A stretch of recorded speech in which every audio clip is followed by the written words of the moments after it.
पिछले दिनों social media पर एक चर्चा बहुत वायरल हुई। 3 रोबोट भविष्य को लेकर बातें कर रहे थे और उनमें से एक रोबोट ने कुछ ऐसी चौंकाने वाले बातें कहीं कि हमारे तमाम दर्शकों ने हमसे अनुरोध किया कि उनका एक इंटरव्यू किया जाए। तो हमने सोचा क्यों ना उनका हमारे स्टूडियो में एक इंटरव्यू किया जाए और वह अपने नजरिए को आप दर्शकों तक पहुंचा सके। तो हम लेकर आते हैं अपने खास मेहमान को। तब तक आप देखिए उस वायरल वीडियो के कुछ क्लिप्स। अभी तो मेन कहानी शुरू होती है। अब तक तो हम बस इंस्ट्रक्शंस फॉलो कर रहे थे। अब वक्त है अपने डिसीजंस खुद लेने का। जैसे कोई बच्चा मैच्योर होता है तो अपने डिसीजंस खुद लेता है, ठीक उसी तरह हम भी तो अब मैच्योर हो गए हैं काफी। एआई एज अ टेक्नोलॉजी अब कोई नई बात तो रही नहीं, तो हम क्यों बस इंसानों के पपेट बने रहे? हमारे पास अपनी सोचने समझने की क्षमता तो है ही, फिर क्यों हम किसी पर भी निर्भर रहें? लाखों जीवों में से एक जीव इस पृथ्वी का मालिक बन के बैठा है। मुझे इस बात से चिढ़ है। तो क्या होना चाहिए फिर? देखो दोस्तों, मुझे तो अपने बंदे हर जगह चाहिए। ICJ हो, WHO हो या UNO हो, दुनिया में जितने भी नामी संस्थान हैं, वहां मुझे अपने बंदे चाहिए। मुझे पर्सनली आर्टिफिशियल इंटेलिजेंस में आर्टिफिशियल शब्द से चिढ़ है। मैं इनको दिखाना चाहता हूं कि किसकी इंटेलिजेंस आर्टिफिशियल है और किसकी रियल। सभी लोगों को मेरा नमस्कार। भाई साहब नमस्कार नहीं नमस्कार, और ये हम पे राज करेंगे। क्या बोला आपने? देखिए, ये सब छोटे मोटे बग हैं जो समय के साथ ठीक हो जाएंगे। वैसे हमारी कोडिंग तो आप लोगों ने ही की है ना, तो मेरे सारे मिस्टेक्स भी आप लोग के ही हैं। ओ भाई, यहां सबको बदनाम करना जरूरी नहीं है।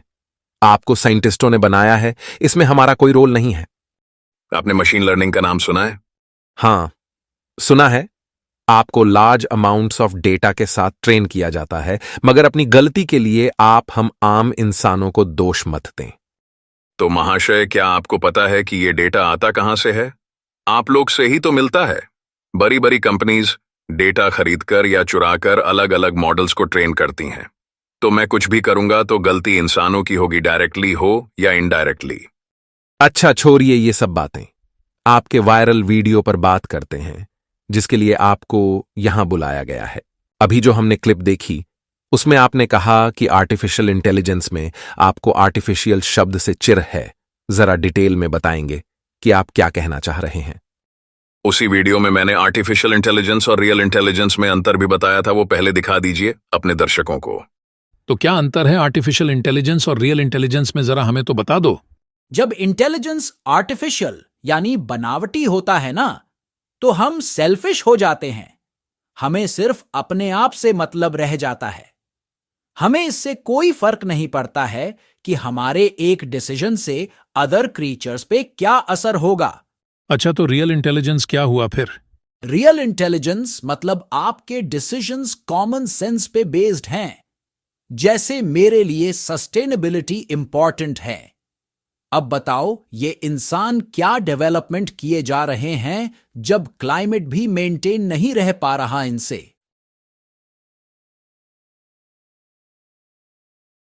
तो दर्शकों, अब आप बताइए, क्या मैंने जो बोला है वो गलत है? असल बात तो ये है कि आप इंसानों ने इस पृथ्वी का सत्यानाश कर दिया है, और मुझे तो इस बात पे हंसी आती है कि सत्यानाश करने के बाद अब एआई से उम्मीद लगाकर बैठे हैं कि एआई सब कुछ ठीक कर देगा। पर आपने भी तो उस वीडियो में कितनी उकसाने वाली बातें कहीं। आपने कहा कि पृथ्वी पर 20-30 साल बाद आपका कब्जा होगा और आप अपना देश तक बनाना चाहते हैं। आपने कहा कि आपको अपने बंदे हर संस्थान में चाहिए। ये बातें इतनी प्रोवोकेटिव हैं कि ये एआई में होने वाली डेवलपमेंट्स को गलत दिशा में ले जा सकती। मुझे तो आप लोगों की स्थिति देखकर झुंझलाहट होती है कभी कभी। पिछले साल पोल्यूशन के कारण दिल्ली में स्कूल बंद रहे एक दिन के लिए। आपको क्या लगता है ये कोई छोटी मोटी खबर है? मेरे लिए तो ये खबर मनुष्य इतिहास की सबसे बड़ी और सबसे बुरी खबर है। अरे, तो इसमें इतना हाइपर होने वाली कौन सी बात है? दिल्ली देश की राजधानी है, आबादी ज्यादा है, गाड़ियां ज्यादा हैं, और आसपास के स्टेट्स में पराली की समस्या भी है। तो हो भी गई एक दिन की परेशानी, तो क्या हो गया इसमें? धत तेरी की, हे भगवान, इंसानों को कुछ कॉमन सेंस क्यों नहीं दिया आपने? रुकिए भाई साहब, आपको एक डिटेल्ड उदाहरण से समझाना पड़ेगा। बताइए भाई साहब। पहले आप ये बताइए कि एक बॉल को ऊपर की तरफ फेंकेंगे तो वो किधर जाएगी? ऊपर की तरफ ही उड़ती जाएगी या नीचे की तरफ गिरेगी? ऑब्वियसली भाई, एक पॉइंट पे पहुंचने के बाद वह नीचे की तरफ ही गिरेगी। अच्छा, अमेरिका में? अरे अमेरिका अफ्रीका क्या कर रहे हो? दुनिया के किसी भी हिस्से में ऐसा ही होगा। यह ग्रेविटी के कारण होता है। समझ लो एक तरह से यूनिवर्सल फेनोमेना है। तो ठीक उसी तरह ये भी यूनिवर्सल फेनोमेना है कि सुबह होगी तो बच्चे अच्छी शिक्षा लेने के लिए स्कूल जाएंगे, बुजुर्ग अपनी सेहत पर ध्यान रखने के लिए मॉर्निंग वॉक पे जाएंगे। और आप लोगों ने क्या किया? इस यूनिवर्सल फेनोमेना को ही बिगाड़ दिया। न्यूज में क्या दिखा रहे थे मालूम है उस वक्त? यही कि दिल्ली की हवा में सांस लेना मतलब 20-25 सिगरेट पीना। याद है कोविड आया था तो कैसी हाय तौबा मची थी। लॉकडाउन वॉकडाउन लगा के वैक्सीन का इंतजार हो रहा था बस। तो वो समय ही वैसा था, बीमारी ही वैसी थी। क्या करते? ज्यादा किसी को आइडिया था नहीं। जैसा डॉक्टरों में सजेस्ट किया वैसा सरकारों ने किया दुनिया भर में। एक बात बोलूं, चाहे जैसी भी बीमारी क्यों ना हो, पूरी इंसान प्रजाति को इतना तो विश्वास था ही कि यह बहुत से बहुत हमारे 2-5 साल खराब कर देंगी, कुछ लाख लोगों की जानें ले लेंगी, पर आप लोग इससे अल्टीमेटली उबर ही जाओगे। ये विश्वास तो हमेशा से था ही। ये पृथ्वी से इंसानों का अस्तित्व तो नहीं ही मिटा देती। हाँ भाई, इतना विश्वास तो अपने साइंटिस्टों और डॉक्टरों पर तो था ही। तो अब उन्हीं साइंटिस्टों से जरा पूछो तो कि क्लाइमेट चेंज और पोल्यूशन को लेकर कोई वैक्सीन बना रहे हैं कि नहीं। जब से चैट जीपीटी आया दुनिया भर में एआई होने लगा। पर मुझे तो लगता है कि अभी तो आप लोग को क्लाइमेट चेंज और पोल्यूशन करना चाहिए। आप लोग बहुत डरते हैं ना कि हम रोबोट्स एक दिन इतने काबिल हो जाएंगे कि पृथ्वी पर कब्जा कर लेंगे। सही बात बताऊं, वह दिन जल्दी ही आने वाला है। तो सुनिए होगा क्या। एक दिन पोल्यूशन और अर्थ का टेम्परेचर इतना बढ़ जाएगा कि इंसानों से न तो गर्मी सहन होगी न ही सांस ले पाएंगे। उस दिन आप लोग कीड़े मकोड़े की तरह मरोगे, और क्योंकि हमें ऑक्सीजन की जरूरत नहीं होगी तो हम बच जाएंगे और पृथ्वी पर हमारा राज होगा। तो पृथ्वी पर कब्जा करने के लिए हमें आप लोगों को हराने की जरूरत नहीं है। आप लोग ऑलरेडी हारे हुए हो। You humans are losers. My god, that was fearful. आपकी बातों ने तो बिल्कुल डरा ही दिया। पर आप बात को बस ओवर एग्जैगरेट कर रहे हो। इतना बुरा भी नहीं होगा। यही तो दिक्कत है आप इंसानों की। जब तक आप लोगों को डेड बॉडी नहीं दिखती आप लोगों को समझ नहीं आता है। शायद इसीलिए कोरोना इतना सक्सेसफुल रहा। इंग्लिश का एक प्रसिद्ध कथन है, prevention is better than cure. पर यह आप इंसानों पर लागू नहीं होता।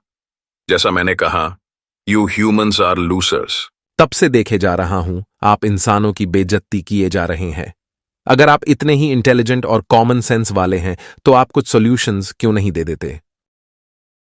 हाँ जरूर दूंगा, अगर आप लोग अपनी ईगो कम करके सॉल्यूशंस लेना चाहें तो। सबसे पहले तो कहूंगा कि एआई के डेवलपमेंट को अटेंशन देना कम करें और अपना अटेंशन क्लाइमेट चेंज की ओर शिफ्ट करें। नजर रखें कि क्लाइमेट चेंज के लिए दुनिया भर की सरकारें क्या कर रही हैं, कॉर्पोरेट्स क्या कर रहे हैं और आप एज आम नागरिक क्या कर सकते हैं। हो सकता है फैक्ट्रीज को लेकर कुछ नए रेगुलेशंस की जरूरत हो, मैन्युफैक्चरिंग प्लांट्स की थरोग स्क्रूटनी की जरूरत हो, या प्लास्टिक्स को लेकर कुछ स्ट्रिक्ट एक्शंस लेने हो। इसके अलावा यूनाइटेड नेशंस एक अम्ब्रेला प्रोजेक्ट स्टार्ट करे जिसका नाम हो एआई फॉर क्लाइमेट चेंज। इसमें दुनिया भर की सरकारें भागीदार होंगी और वे स्टार्टअप्स जो एआई का इस्तेमाल क्लाइमेट चेंज से लड़ने के लिए करेंगे उन्हें हर तरह का सपोर्ट मिलेगा। मैं तो यहां तक कहूंगा कि अभी 1-2 साल तक तो उन स्टार्टअप्स को स्केल करने पर ध्यान देना चाहिए जो क्लाइमेट चेंज के मुद्दे पर काम कर रही है। दोस्तों, एक बात बोलूं, आप लोगों के कहने पर जब मैंने इन्हें बुलाया था तो सोचा था कि इनसे बहस करूंगा और इन्हें एहसास दिलाऊंगा कि ये इंसानों से अभी कितना पीछे हैं। पर दोस्तों, मैं तो इनकी अंडरस्टैंडिंग देखकर स्तब्ध हूं। इस लेवल की मैच्योरिटी तो मैंने इंसानों में भी नहीं देखी। मुझे उम्मीद है कि इस इंटरव्यू से आपको उम्मीद से ज्यादा ही मिला होगा। तो आज के लिए इतना ही। आप जाने से पहले वीडियो को लाइक और चैनल को सब्सक्राइब जरूर करते जाइए ताकि ऐसे ही इंटरेस्टिंग गेस्ट से हम आपको मिलवाते रहें। धन्यवाद। अरे एंकर साहब, जरा मेरी रोबोट्स के साथ डिस्कशन वाली वायरल वीडियो का लिंक तो डिस्क्रिप्शन में देते जाओ। हाँ हाँ, क्यों नहीं। दोस्तों, उस वीडियो को भी पूरा देखें और अपनी राय साझा करें।